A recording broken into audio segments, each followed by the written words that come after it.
पुरुष। विदर्भ क्षेत्र में ये दूसरी कथा है।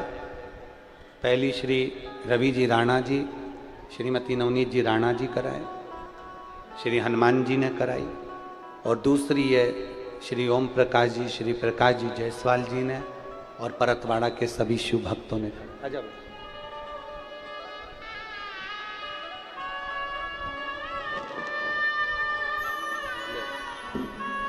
ठीक है।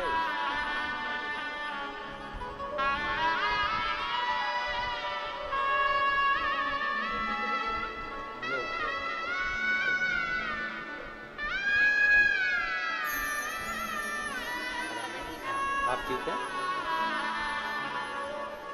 और खाली ना जाता कोई दर से तुम्हारे, खाली ना जाता कोई दर से तुम्हारे, मैं भी खड़ा हूँ नंदी बारे पसारे, अपने गए लगा लो गिरा जा रहा हूँ, उठा लो बोले अपने डर से अब तो ना टालो, गिरी जा रही हूँ, उठा लो। अब दिल से प्रार्थना कर,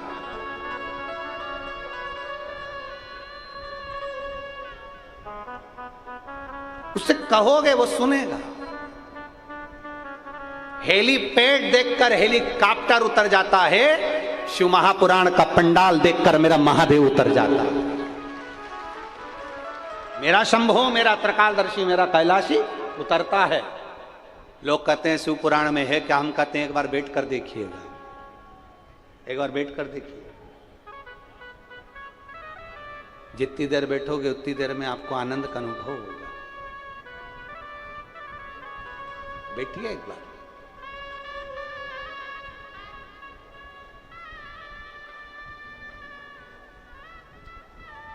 भगवान शंकर जी के सम्मुख में पार्वती जी आंसू ढाल रही है, रो रही है।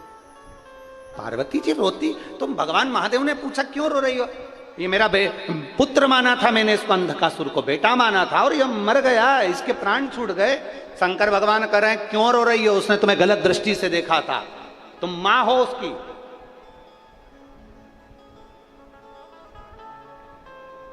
कभी कभी जरूरी नहीं है कि जवाब आप दो, जरूरी नहीं कि जवाब आप दो। कभी कभी धैर्य रखो। हमने पहले कहा है श्रद्धा, हमने पहले वर्णन करा था, हमने उसका कहा था थोड़ी सब्र रखो, थोड़ा इंतजार करिए। जरूरी नहीं हर चीज का जवाब आप दोगे, जरूरी नहीं हर बात का जवाब आपको देना है, नहीं, समय का इंतजार करिए। और समय जब इंतजार करोगे तो समय जो जवाब देता है उसके आगे मनुष्य भी जवाब नहीं दे सकता है। समय जो जवाब देगा उसके आगे मनुष्य जवाब नहीं देगा। इसने मेरा बुरा करा, मैं इसका बुरा कर दूं, इसने मेरे लिए अपशब्द कहा, मैं इसको अपशब्द कह दूं, इसने मेरे लिए ऐसा बोला, मैं ऐसा कर दूं। ना ना ना, थोड़ा रखो, रुको, समय आएगा। जब समय आएगा तो वो खुद जवाब देगा, अपने को जवाब देने की जरूरत नहीं। पार्वती, तुम्हारे इस अंधकासुर ने जिसको तुम पुत्र मान रही हो, इस अंधकासुर ने जिसको तुम अब बेटा मान रही हो, इस अंधकासुर ने तुम्हें गलत दृष्टि दी है, गलत विचार रखा तुम्हारे प्रति, गलत दृष्टि दी। और कल कथा में कहा था माता के मंदिर में चुंदड़ी चढ़ाने से ज्यादा पुण्य मिलता है किसी नारी की आबरू को बचा लेना, किसी नारी को अपशब्द कोई कह रहा है तो उसको बचा लेना। और कल कथा में कहा था यमराज सारे दंड देता है, यमराज सबके सारे के सारे पाप का भुगतान यमराज भुगताता है। पर कल शिव महापुराण में कहा था महादेव दो पाप का भुगतान जरूर भुगताते हैं इस पृथ्वी पर। पहला, गर्भवती नारी को अगर गाली दी गई है, गर्भवती नारी को अगर अपशब्द कहा गया है, उसका भुगतान देवाधिदेव महादेव भुगताते हैं। और दूसरा, रजोधर्म वाली नारी, रजस्वला नारी को अपशब्द कहा गया है तो उसका भुगतान महादेव भुगताते हैं।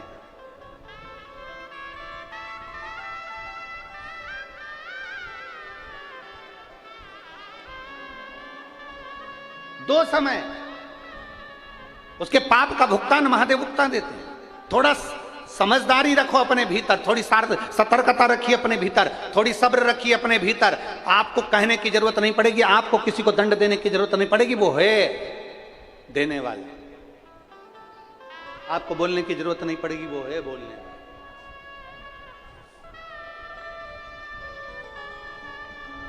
कथा आती है,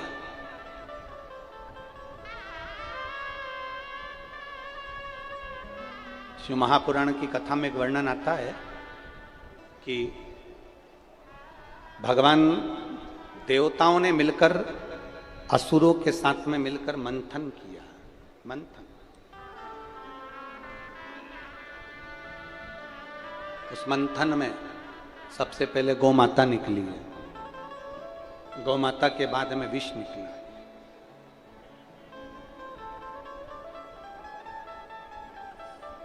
अब गौ माता भी निकली और विष भी निकला, फिर अमृत निकला। मंथन में बहुत कुछ निकला। फिर मंथन में अमृत भी निकला तो मंथन में लक्ष्मी भी निकली है, मंथन में रतन भी निकले हैं, मंथन में माणिक मोती भी निकले हैं, मंथन में औषधि भी निकली है और मंथन में हाथी भी निकला।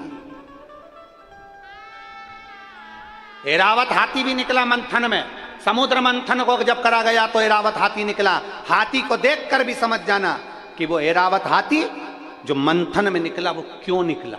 मंथन में हाथी निकलने की क्या जरूरत थी, मंथन में ऐरावत हाथी की क्या जरूरत पड़ गई, मंथन में ऐरावत हाथी क्यों निकला। उस ऐरावत हाथी के निकलने का कारण केवल इतना था कि इस हाथी को देखो, इसके कान कितने बड़े बड़े हैं, अर्थात जिंदगी में अगर तुम आए हो तो तुम्हारे कान भी बड़े रखना, सुनने की आदत डालना, ज्यादा बोलने की आदत मत डालना। कान बड़े। मंथन में हाथी निकला तो ये बताने के लिए निकला कि हाथी जब चलता है, हाथी जब आगे बढ़ता है तो बहुत सारे गली के कुत्ते पीछे बढ़ते हैं। पर हाथी से हमको ये सीखना है कि हाथी पीछे पलट कर नहीं देखता कि कौन कुत्ता हमारे को भौंक रहा है। आ जाओ, आ जाओ।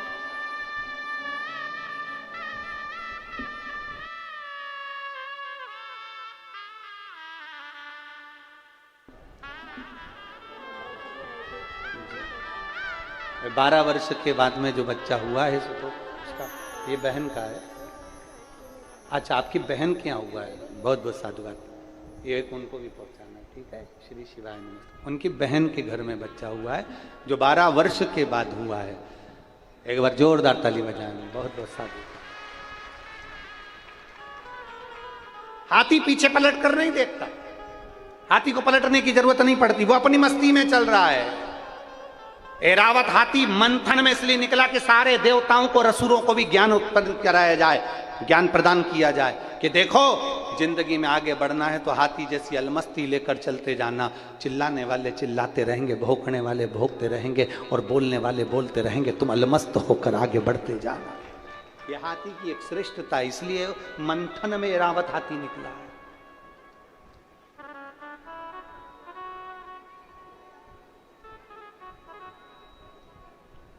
और हाथी की सबसे बड़ी श्रेष्ठता ये होती है कि हाथी को जो भी मिलता है ना, हाथी उसको ऊपर,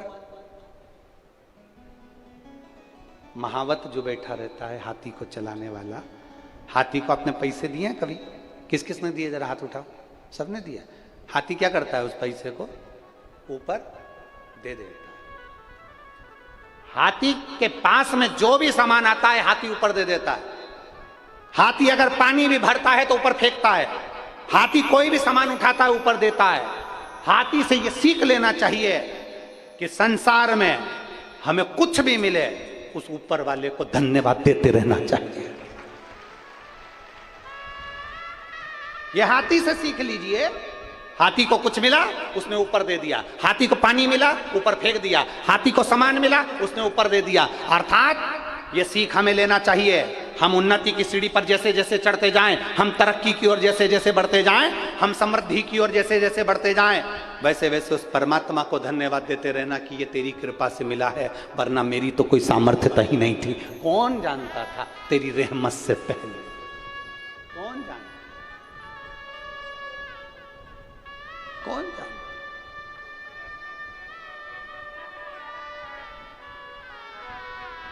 और मैंने तेरे ही भरोसे बाबा, तेरे ही भरोसे हवा बिच उड़ती जावांगी बाबा, डोर हथों छड़ी कटी जावांगी बाबा, मैं तेरी पतंग शंभू, मैं तेरी पतंग हवा बिच उड़ती जावानी बाबा, डोर हथों छड़ी कटी जावानी।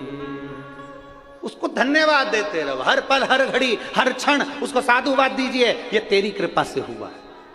आज अगर ओम प्रकाश जी कथा करा रहे हैं, प्रकाश जी कथा करा रहे हैं, अगर ये सारा परिवार बैठा हुआ है, जायसवाल परिवार बैठा हुआ है, साथ में पूरे परतवाड़ा के लोग बैठे हुए हैं, आसपास के क्षेत्र के लोग आए हुए भक्त लोग, वो सुन रहे हैं कथा, आप अगर शिव महापुराण की कथा तक पहुंच गए तो बाबा को धन्यवाद देना, ये तेरी कृपा से हम यहाँ पहुंचे हैं और तूने हमें यहाँ बुलाया है। हमारी सामर्थ्यता नहीं है, हमारी क्या सामर्थ्यता?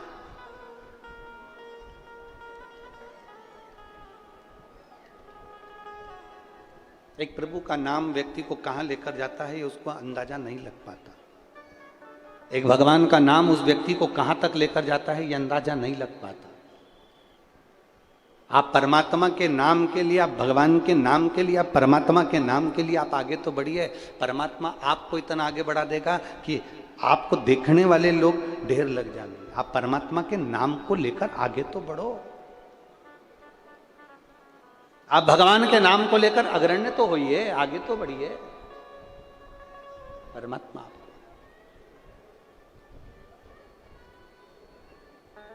और बढ़ो,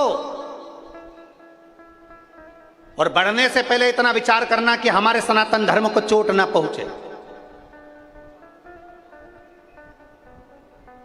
चौथे चरण की वोटिंग होने वाली है,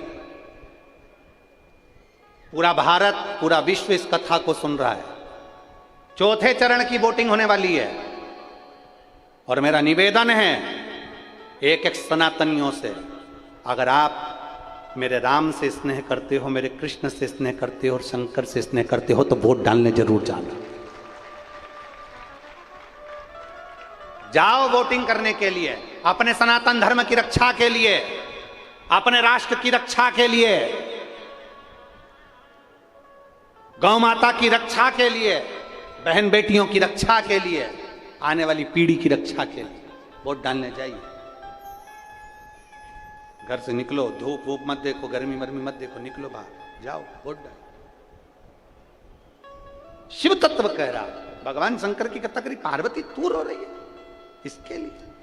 पार्वती को समझाया, ऐरावत हाथी का वर्णन आया, फिर वर्णन आया कि विष जो निकला उस विष को कौन को दिया जाए, किसको दें हम इस विष को, कौन पिएगा ये विष, कौन धारण करेगा ये विष, कौन पी सकता, किसकी सामर्थ्यता है विष पीने की।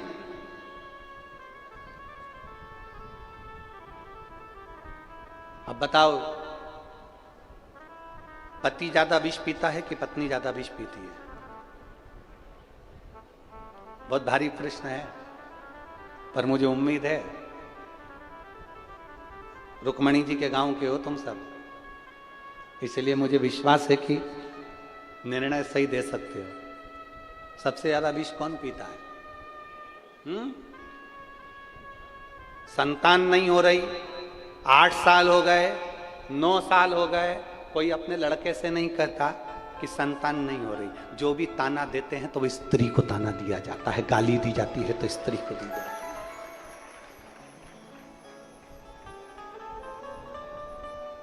घर में तकलीफ आई, ताना दिया गया स्त्री को, जब से इसके पांव पड़े, जब से हमारा घर ही सही नहीं है। ताना किसको? स्त्री। अब दुनिया के लोग कहते हैं कि विष किसने पिया? जम के बोलो, जम के, बहुत अच्छे से बोलो, जरा दमदारी से। विष किसने पिया? देवाधिदेव महादेव ने। पर जरा अच्छे से जिसने शिव पुराण सुन रखी होगी उसको मालूम होगा, जैसे ही महादेव विष पीने के लिए खड़े हुए, हलाहल विष उनके हाथ में आया, और वो विष जैसे ही महादेव कंठ पर उतार रहे थे, इतने में माता दुर्गा भवानी आद्य शक्ति पार्वती को लगा ये विष मेरे पति के अंदर ना उतर जाए। पार्वती जी कंठ पर जाकर बैठ गई और सारे विष को झेल लिया।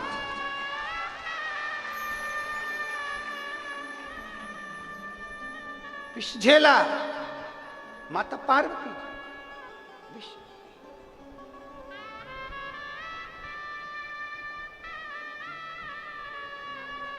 ये विष अंदर ना उतर जाए। शंकर भगवान का नाम नीलकंठधारी हो गया। नीलकंठधारी। पर कोई पूछे अंदर ये नीलकंठ कैसे पड़ गया? क्या विष की तपन इतनी तीव्र थी कि कंठ नीला पड़ गया? नहीं, मेरी जगत जननी भद्र काली मां दुर्गा कंठ के अंदर बैठकर विष को झेल रही थी।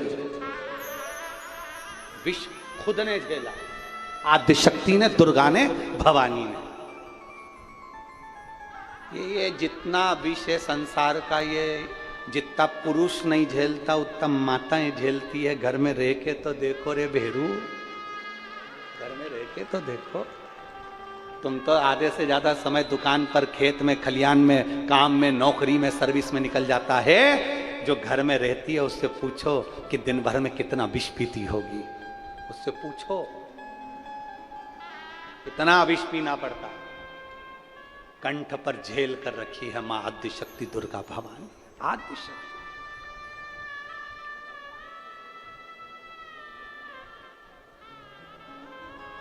मां दुर्गा भवानी कंठ पर विष को झेल कर रखी है।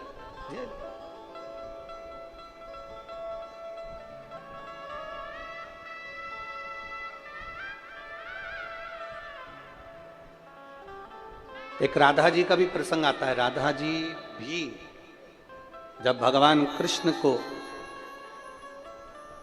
खीर में विष दिया गया, तब राधा जी ने अपनी छोटी सी उंगलियां उस खीर के पात्र में डाल दी। खीर इतना मीठा हो गया कि विष का ठिकाना नहीं पड़ा।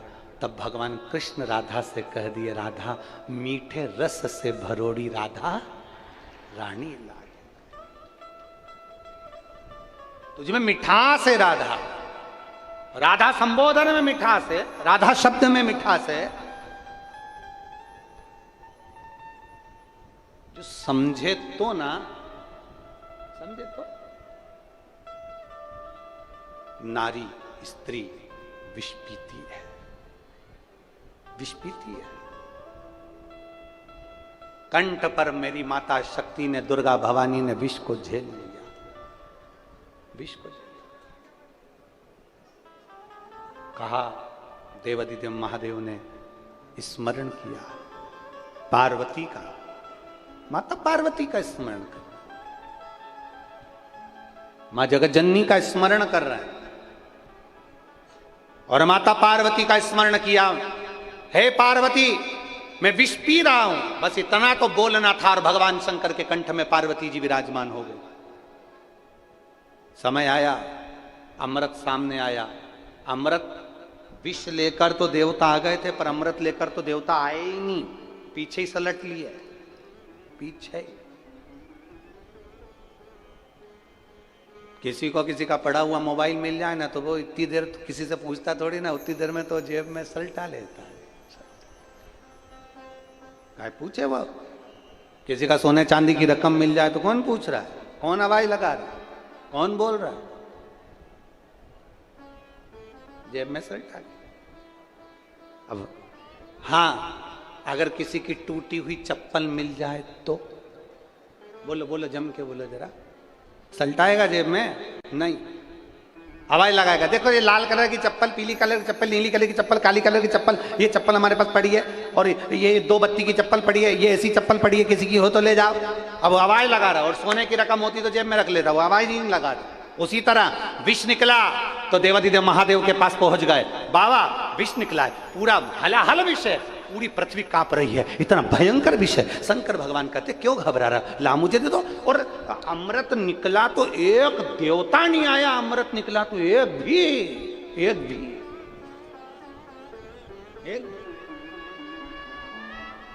अपने भीतर ये अहंकार मत लाओ कभी जिंदगी में।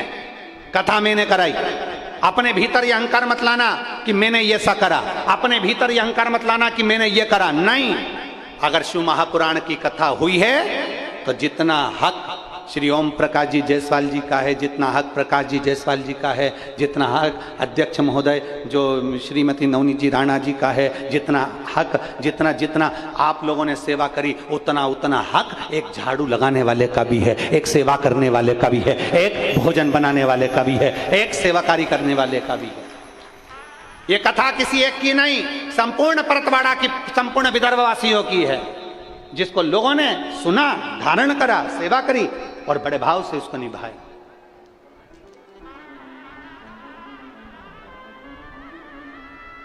और मेरे बाबा दया करना, मैं तेरे भरोसे ना घर के भरोसे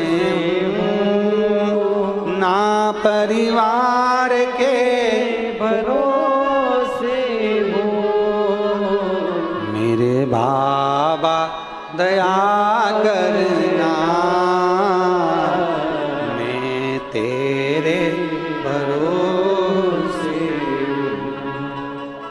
हम तो बाबा के भरोसे चलते हैं, हम तो बाबा के भरोसे चलते हैं, हमको बाबा के भरोसे चलते हैं, हमको बाबा के भरोसे चलते हैं। ये दुनिया वाले चलते हैं, ये दुनिया वाले चलते हैं, दुनिया वाले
लंकापति रावण की सोने की लंका थी।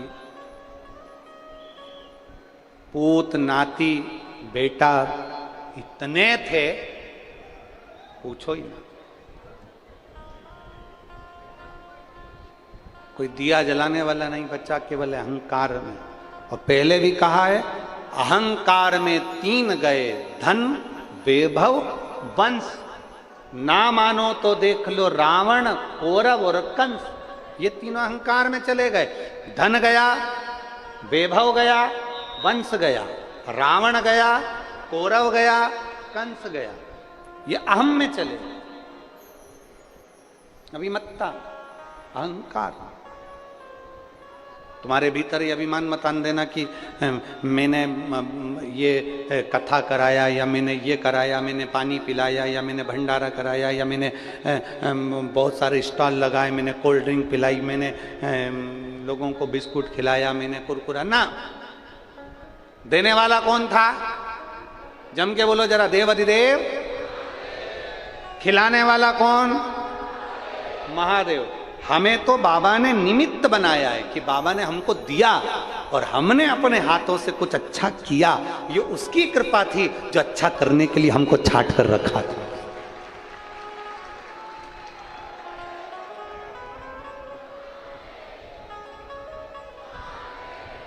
अच्छा करने के लिए छाट कर रखा था उसने हमको।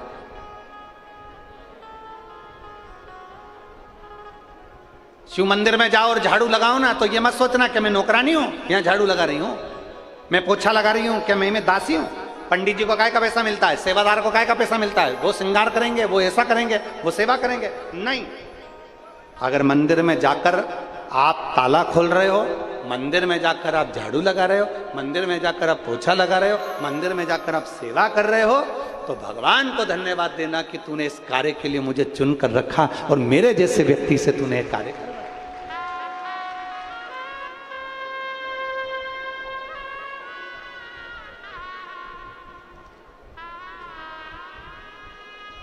कितने सारे लोग थे, कितने दुनिया में ढेर पड़े, पर कुछ अच्छा करने के लिए, कुछ अच्छा करने के लिए अगर आपको चुना गया है तो समझ लेना कि आप कोई साधारण व्यक्ति नहीं हो। बगीचे में वही फूल तोड़ा जाता है, बगीचे से वही फूल निकाला जाता है जिस फूल को सारी दुनिया पसंद करती है। इसलिए महादेव ने आपको सेवा के लिए चुना है, क्योंकि आप महादेव के प्रिय हो।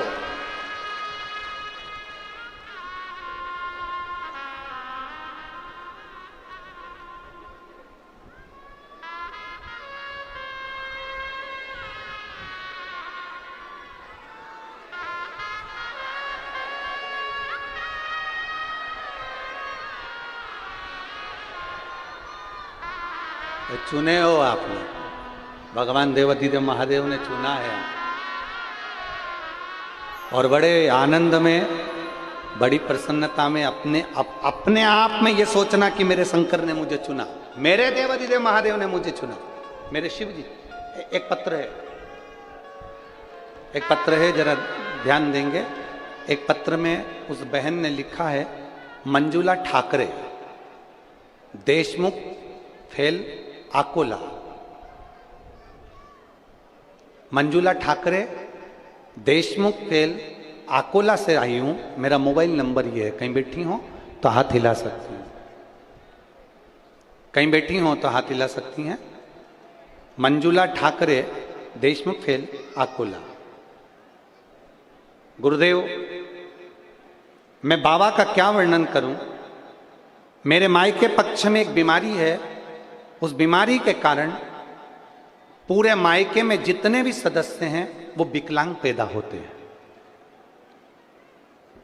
मायके में जितने भी लोग हैं, चाहे वो मेरे भाई हों, मेरे मामा पक्ष के जितने भी हों, सब विकलांग पैदा होते हैं।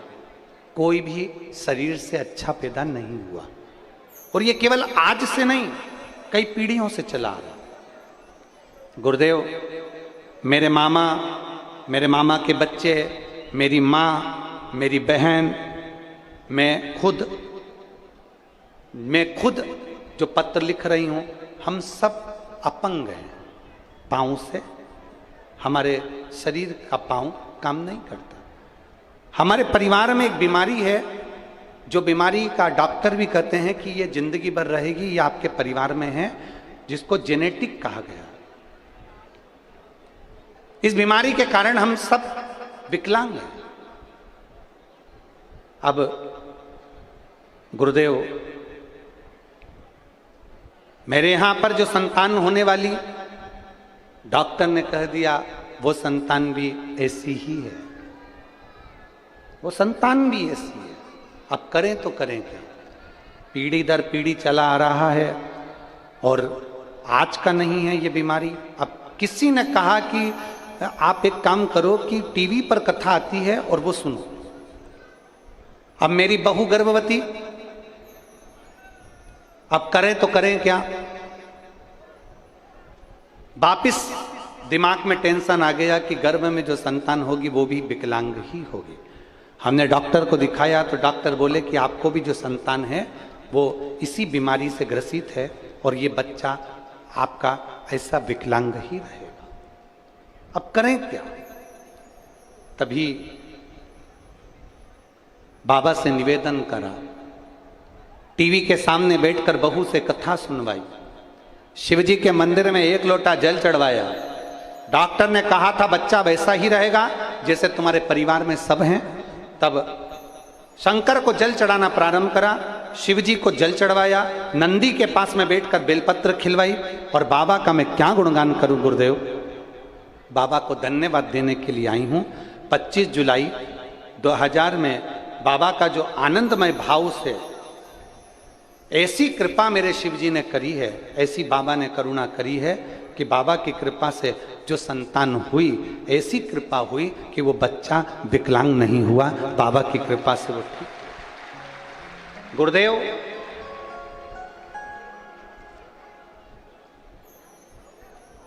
बच्चे के फोटो लगाए गए हैं। आप सब उन फोटो को आप टीवी के माध्यम से, एलईडी के माध्यम से अपने अपने मोबाइल पर भी उसको देख सकते हैं।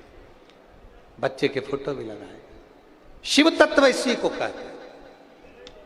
लोग कहते हैं महादेव सुनते हैं, हम कहते हैं एक बार उसका स्मरण कर कर देखो। क्यों ना सुनेगा, क्यों ना सुनेगा? शंभू है, त्रिकालदर्शी है, कैलाशी है, अविनाशी है। शिव तत्व उसके भीतर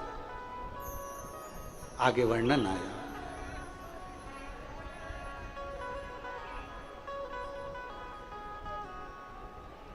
भगवान देवादिदेव महादेव का चरित्र कहता है, भगवान शंकर का संवाद कह रहा, शिव महापुराण वर्णन कर रहा। एक बार अगर दिल से बस फिर निवेदन करेंगे, निर्मल मन सो मोहि पावा।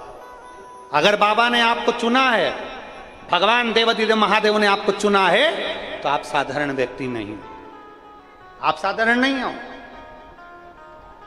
हम तो धन्यवाद दें, राम मंदिर में राम जी की प्राण प्रतिष्ठा हुई, अवध में राम जी बैठे, और अवध में राम को बिठाने के लिए अगर भगवान भोलेनाथ ने मोदी जी को चुना, तो हम तो कहेंगे उनको साधुता है कि शिव जी ने तुम्हारे को चुना।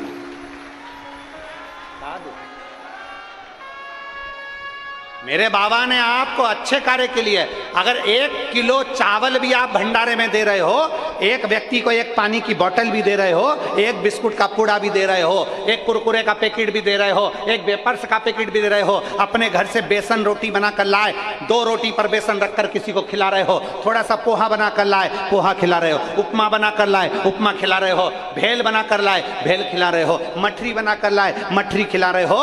आप अगर किसी को खिला रहे हो तो भोलेनाथ जी को धन्यवाद देना कि तूने मुझे इस लायक बनाया, अपनी पंखड़ी में से एक पंखड़ी समझा कि मैं ये कर सकता हूं, मैं कर सकती हूं।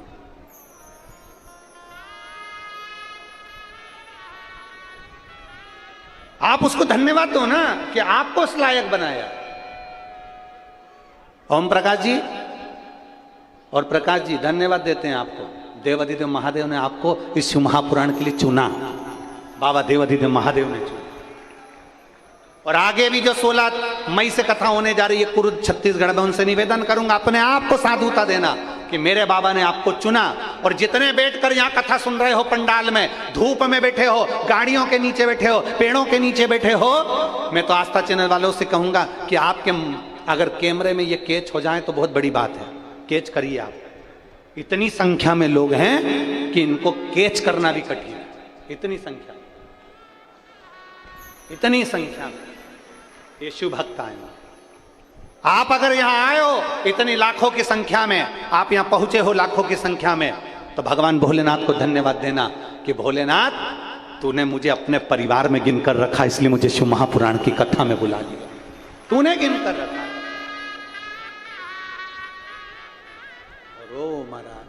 और रिश्ता अब हम नहीं गाएंगे, आप लोगों को गाना है क्योंकि आपका रिश्ता बाबा से। रिश्ता तेरा में आवाज नहीं आ रही, हमारे तक तो पहुंच ही नहीं रही, तुम लोग वहीं वहीं गुनगुना रहे हो, जरा अच्छे जम के बोलो। रिश्ता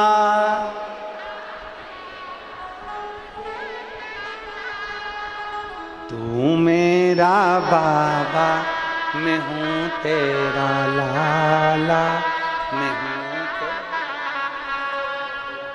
तू मेरा बाबा, मैं हूँ तेरा लाला, मैं हूँ तेरा। बस वो संबंध, वो संबंध।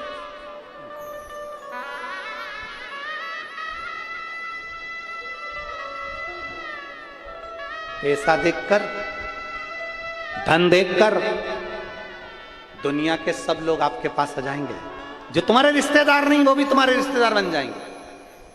पैसा देखकर, धन देखकर सारे रिश्तेदार तुम्हारे हो जाएंगे, गांव के लोग तुम्हारे हो जाएंगे, परिवार के लोग तुम्हारे हो जाएंगे। पर जिस दिन हमारे पास में कुछ नहीं रहता है ना, उस दिन कोई अपना नहीं होता। केवल जो शंकर जी को एक लोटा जल चढ़ाया है वो अपना है और महादेव अपना है, इसके सिवा कुछ नहीं। बोल बम का नारा है सारी समस्या का हल, वो अपना। धन देखकर दुनिया आपकी हो जाएगी, संपदा देखकर दुनिया आपकी हो जाएगी, वैभव देखकर दुनिया आपकी हो जाएगी।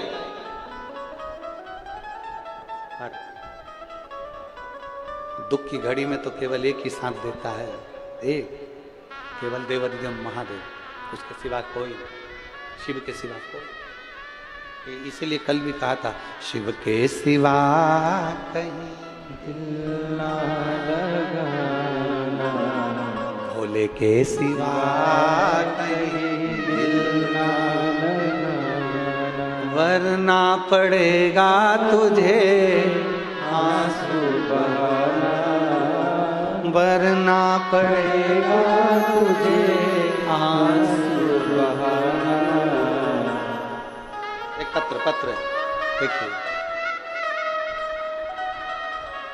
मैं अर्चना मधुकर थोरात, मेरी उम्र 51 साल है, मैं तहसील आकोट जिला अकोला की रहने वाली हूँ। कहीं बैठी हूँ तो हाथ हिलाइएगा, अगर कहीं बैठी हूँ तो हाथ हिलाइएगा। मैं अर्चना मधुकर थोरात, मेरी उम्र 51 साल है, मैं तहसील आकोट जिला अकोला की रहने वाली हूँ। यह मेरा मोबाइल नंबर है। मेरा बेटा विष्णु मधुकर थोरात, उसकी उम्र 30 साल है।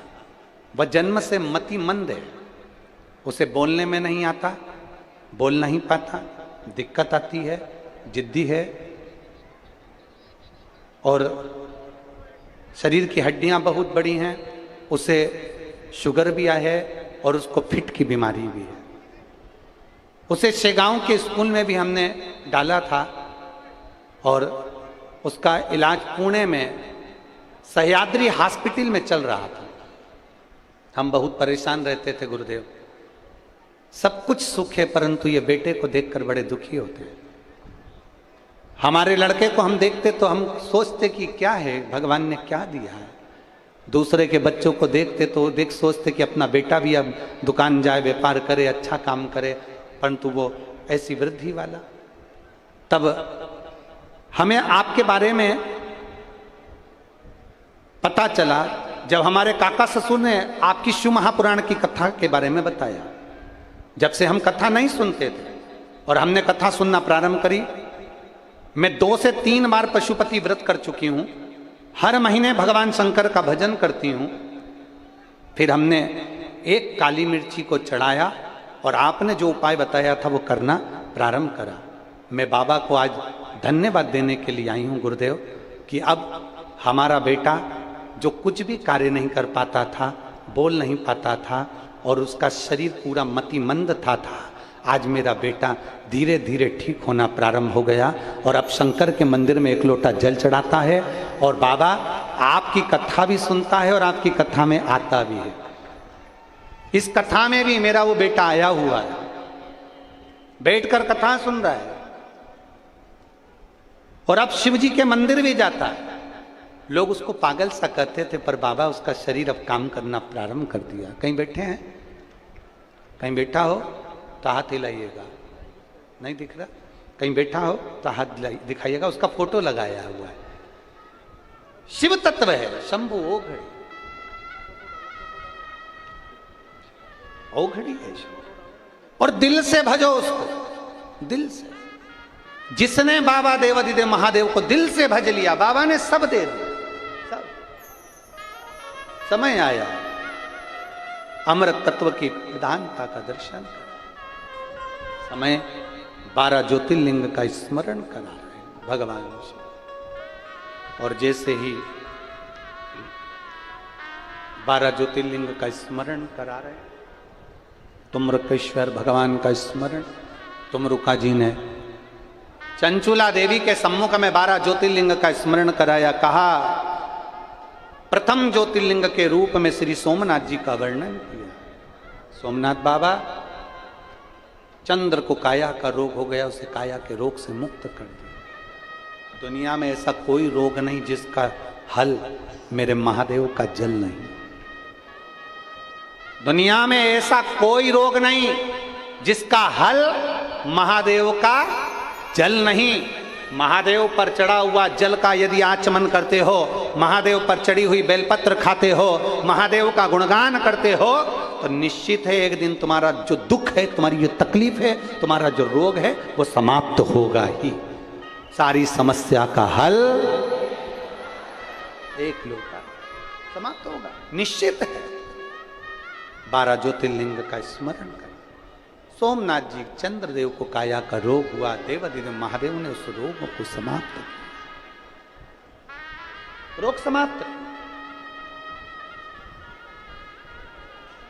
फिर वर्णन आया श्री मल्लिकार्जुन भगवान का। कार्तिकेय बाबा जो रुष्ट होकर चले गए थे, उनको मनाने के लिए शंकर पार्वती जी पहुंच गए। देवादिदेव महादेव मनाने के लिए पहुंचे, भगवान मनाने के लिए पहुंचे, मल्लिकार्जुन के रूप में विराजमान हो गए भगवान शंकर पार्वती। अगला वर्णन आया है श्री महाकालेश्वर भगवान का। दूषण नाम के राक्षस का संहार करने के लिए भगवान शंकर काल अधिपति बनकर विराजमान हो गए और शिव जी का नाम महाकालेश्वर पड़ गया। बोलो महाकालेश्वर भगवान की। भगवान शंकर का नाम महाकालेश्वर पड़ गया। शिव के नाम का स्मरण, जैसे महाकालेश्वर भगवान 84 रूप में विराजमान है उज्जैनी में, उसी तरह कुबेरेश्वर धाम में, सीहोर कुबेरेश्वर बाबा की पवित्र भूमि पर कंकर कंकर में शंकर के रूप में मेरा महादेव विराजमान है। कंकर जो दिल से मांगते हैं वो मिलता है। कभी बन सके एक आध बार, कभी योग लगे ना, जब सीहोर की कावड़ रहती है ना बाबा की, बाबा को कावड़ चढ़ती है। आप में से कोई आया है कावड़ में कभी? बाबा की जब कावड़ चढ़ती है, एक दिन हम घोषणा करते हैं मंच से कि सावन महीने में इस दिन बाबा की कावड़ चढ़ेगी। कभी मौका मिले ना तो जो कावड़ चढ़ाकर आ चुके हैं ना, ये बेटी आई हो, जो कावड़ चढ़ाकर आए उनसे पूछना कि 1 साल पहले जो कावड़ चढ़ाई थी, तो 1 साल पहले जो चढ़ाई थी, 1 साल बाद कावड़ चढ़ाने तक के समय में देवादिदेव महादेव ने जिंदगी में कोई दुख नहीं दिया होगा, आगे बढ़ाने का प्रयास ही किया है। ये शिव तत्व है। बैठो बैठो, ये शंभू है। कभी मौका मिल जाए जीवन में, सावन के महीने में जब कहा जाए कि कावड़ बाबा की चल रही है, आओ और हमारे साथ चलकर 11 किलोमीटर पैदल चलकर बाबा की कावड़ का एक आनंद लो। कभी मौका मिल जाए और बाबा से कहना इस सावन में हमको बुला ही लेना, बाबा से प्रार्थना कर। सीहोर सीवन नदी का जल लेकर, माँ सीवन का जल लेकर बाबा को चढ़ाने के लिए निकल। कभी मौका मिले तो जरूर आओ, शिव कृपा। अगला वर्णन आया है ओमकारेश्वर का। बिंद नामक पर्वत के तप करने पर भगवान शंकर ने दर्शन देकर ओमकारेश्वर के रूप में विराजमान हुए। मां नर्मदा जी ओम के रूप में भ्रमण करती हैं। फिर वर्णन आया है श्री केदारनाथ जी का, जहां पर तारकासुर के बेटों को मारते समय भगवान का जो शरीर आधा रह गया, वो धड़ रह गया केदार में और शीश गया है डोलेश्वर के रूप में पशुपति नाथ। भगवान विराजमान केदारेश्वर। बोल केदारनाथ भगवान की। निवेदन है, तीर्थ जाओ, केदारेश्वर जाओ, 12 ज्योतिर्लिंग में जाओ, सीहोर कुबेरेश्वर धाम जाओ, पर निवेदन केवल इतना सा है, वहां जाना तो केवल देखने के लिए मत जाना, वहां जाना तो घूमने के लिए मत जाना, वहां जाना तो मेरे शंभू को अपना बनाने के लिए, अपने दिल में बिठाने के लिए जाना, उसको अपना बनाने।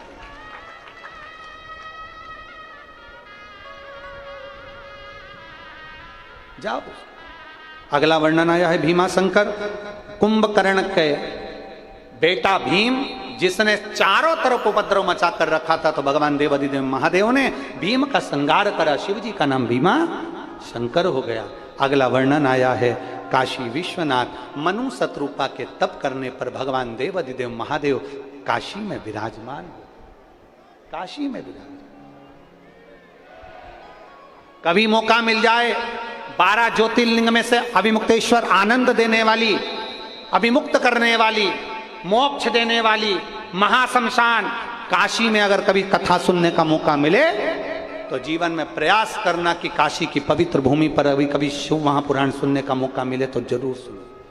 हमारी तो दिली अभिलाषा रहती है कि 12 ज्योतिर्लिंग में से हर ज्योतिर्लिंग में कभी ना कभी बारंबार कथाओं का स्मरण होता रहे, जिससे संसार के लोग उस कथा में अगर भूलवश भी आ जाएं तो उनकी जिंदगी सार्थक हो जाए। टीवी पर भी सुन ले तो उनका जीवन सार्थक हो, जीवन सार्थक हो। कभी मौका लग जाए काशी में कथा सुनने का, 7 दिन। यहां तो शास्त्र कहता है काशी में एक रात्रि भी अगर कोई रुकता है तो उसका जन्म मृत्यु लोक में दूसरी बार नहीं होता, वो कैलाश धाम पर रहता है, वो वैकुंठ रहता है। काशी काशी काशी काशी 5 बार बोल ले तो जीव आनंद के साथ में मोक्ष पा जाता है। मोक्ष। हमारे तो ये बनी वाले जजमान राजकुमार जी जायसवाल जी ने अपनी बेटी का नाम काशी रख रखा है। उन्होंने बेटी का नाम काशी रखा, छोटी बेटी का नाम काशी। शिव धाम है काशी, महाशमशान है काशी, मोक्ष नगरी है काशी, आनंद की राशि है काशी, शंकर का घर है काशी, शिव का निवास है काशी, दुनिया का सुख है काशी। शिव तत्व की प्राप्ति। अगला वर्णन आता है त्र्यंबकेश्वर बाबा का, जहां गौतम बाबा पर गौ हत्या का दोष लगा दिया। संसार के लोगों ने किसी को नहीं छोड़ा। गौतम बाबा जो तप में लीन थे, साधना में लीन थे, भजन में लीन थे, वहां के रहने वाले कुछ ऋषिवरों ने, कुछ ब्राह्मण जनों ने कह दिया कि गौतम बाबा पर उनकी तप साधना को देखकर, उनके भजन को देखकर, उनके विश्वास को देखकर उन पर गणेश जी को गाय बनाया और गौतम ऋषि के आश्रम में उनके प्राण छूट गए। तब गौतम बाबा पर गौ हत्या का दोष लगा दिया। गौतम बाबा की धर्म पत्नी अहिल्या हाथ जोड़कर बाबा ब्रह्मा विष्णु महेश की आराधना करी। तब भगवान ब्रह्मा विष्णु महेश ने आकर दर्शन दिया और त्र्यंबकेश्वर के रूप में विराजमान हो गए। अब जरा विचार करिए, संसार के लोगों ने गौतम ऋषि को नहीं छोड़ा, संसार के लोगों ने उंगली उठाने में संत तुकाराम जी को नहीं छोड़ा, मीरा को नहीं छोड़ा, कर्मा को नहीं छोड़ा, नामदेव जी को नहीं छोड़ा, कर्माबाई को नहीं छोड़ा, तो दुनिया के लोग आपको और हमारे को छोड़ेंगे? जो भगवान की भक्ति को आगे बढ़ाएगा, जो विश्वास जनमानस के अंदर फैलाएगा, शंकर की भक्ति का विश्वास जो दृढ़ करेगा, दुनिया के लोग उस पर उंगली उठाने के लिए आतुर रहेंगे। उसको आगे नहीं बढ़ने देंगे। उसको गालियां, अपशब्द, ताने सब दिए जाएंगे। और तैयारी रखो, अपनी झोली इतनी फैला कर रखो कि दुनिया कुछ भी देना तो भी अपन को रख लेना। सुबेरे सुबेरे जो कचरे की गाड़ी कचरा लेने आती है ना, वो कचरा भी एक दिन खाद बन जाता है और खाद बाजार में बिक कर तो भी लोगों को फायदा हो जाता है। तो तुम्हें टेंशन नहीं लेना है। ये जितनी बोतल उन पानी की तुम फेंक कर जाओगे ना, अभी 2 घंटे के बाद में जब यहाँ से जाओ तब बोतल बीनने वाले यहाँ लग जाएंगे और इतनी बोतल बीन लेंगे कि वो लगभग 2-4 लाख रुपए तो खाली बोतल के कमा लेते हैं। ओनली खाली बोतल के, केवल खाली बोतल के। जरा विचार करिए,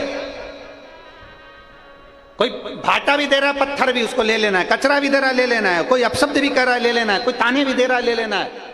हमें नहीं बोलना है, उसका जवाब देगा देवाधिदेव महादेव। गौतम बाबा पर गौ हत्या का दोष लगा, त्र्यंबकेश्वर भगवान प्रकट हो गए। अगला वर्णन आया वैद्यनाथ जी, रावण भगवान शिव को लेकर चले थे, तभी भगवान जाना नहीं चाहते थे और विराजमान हो गए। वैद्यनाथ जी के रूप में बाबा विराजमान हो जाते हैं। अगला वर्णन आता है नागेश्वर, दारू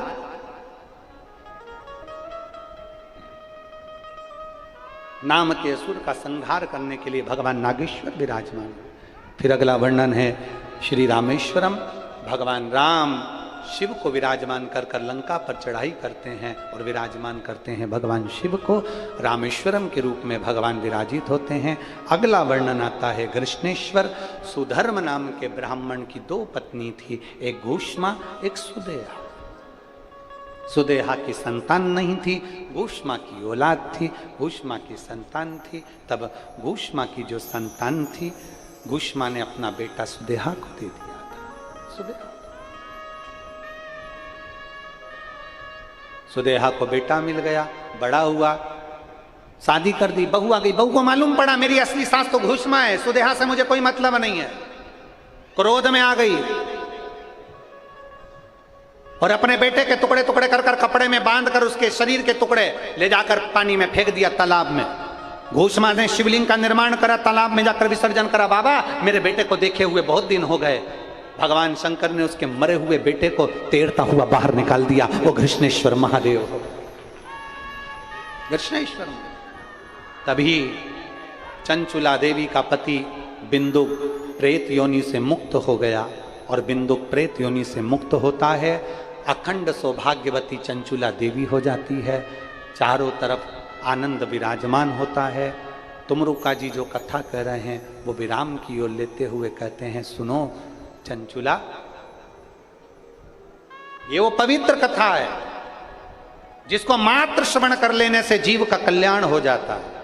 ये वो पवित्र कथा है जिसको श्रवण कर लेने पर मानव अपने आनंद को पा लेता है। और विदर्भ वालों को तो साधुता होना चाहिए, विदर्भ वालों को तो खुशी होना चाहिए कि एक कथा अमरावती में श्री रवि जी राणा जी ने, श्रीमती नवनीत जी राणा जी ने, आमदार और खासदार जी ने उस कथा को करवाया और संपूर्ण विदर्भ वालों को उसका लाभ मिला। और दूसरी कथा ये ओम प्रकाश जी जायसवाल जी ने परतवाड़ा में कराया, उसका लाभ अपने को मिला। वो लाभ अपने को मिला। और यहाँ श्री रवि जी राणा और श्रीमती नवनीत राणा जी भी बैठी हैं। मैं उनसे यही कहूँगा, जीवन में ऐसे सत्कर्म करते रहना, ऐसे सत्कर्म करते रहना और अपने क्षेत्र में शिव महापुराण की कथा और भगवान राम और भगवान शिव की आनंदमय भक्ति कराते। भक्ति का बल कम नहीं होना चाहिए, भक्ति का बल कम नहीं होना चाहिए, भक्ति का बल बढ़ना चाहिए। भक्ति के बल को बढ़ा, शिव तत्व की ओर चले। भगवान देव महादेव ने अपने जटा पर से बेलपत्र उतार कर शिवपोथी को समर्पित करा और भगवान शंकर ने कहा, सुनो तुमरुका जी, ये शिव महापुराण की कथा जिस भूमि पर रखाएगी वहां कैलाश में शंकर सदा विराजमान रहेगा। और सुनो तुमरुका जी, जितने दिन शिव पोथी जहाँ रखाती है वहाँ मैं स्वयं विराजमान होता हूँ। 6 दिवस की बेलपत्र रोग मुक्ति के लिए होगी, 7वें दिन की बेलपत्र अखंड भंडार के लिए रहती है। बाबा ऐसा भंडार आप सबका भर कर रखे। और भाव से ये कथा विराम की ओर जा रही है। बड़े आनंद के साथ में साधुता देता हूँ यहाँ के सभी सहयोगी बंधुओं को, जिन्होंने बहुत प्रेम से, चाहे वो आचलपुर, परतवाड़ा, जुड़वा नगरी, सभी क्षेत्र के लोगों ने, यहाँ महिलाओं ने भोजन व्यवस्था में, अन्य व्यवस्थाओं में सहयोग दिया है। अन्य श्री सचिन जी जायसवाल हुए, भालचंद्र जायसवाल हुए, निकेश जायसवाल हुए, गणेश जी जायसवाल हुए, ओमल जायसवाल हुए, अजय जी मौर्या हुए, मंगलेश जायसवाल हुए, संतोष जायसवाल हुए, निखित जायसवाल हुए, सदेश जायसवाल हुए एवं समस्त जायसवाल परिवार है और भी सभी समाज श्री शिवाय, श्री शिवाय। हमारे महाराज जी का, पंडित जी का, आप